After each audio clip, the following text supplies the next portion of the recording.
Έχουμε παγώσει.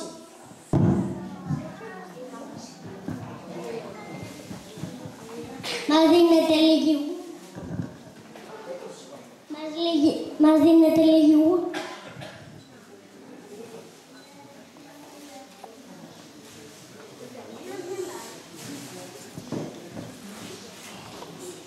Και εσείς τι θα μας δώσετε?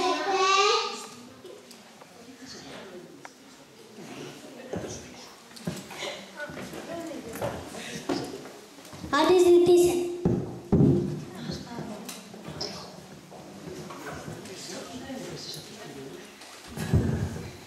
Λίγα αμύγδαλα.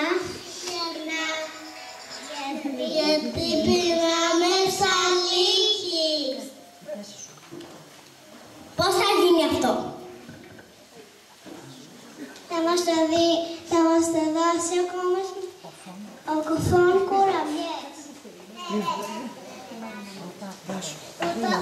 Πρωτάκουστο. Αδύνατο. Δεν πειράζει. Άντε γεια. Εντάξει, θα το δώσω. Πάτε ένα λιγάκι. Φορέστε τις γούνες.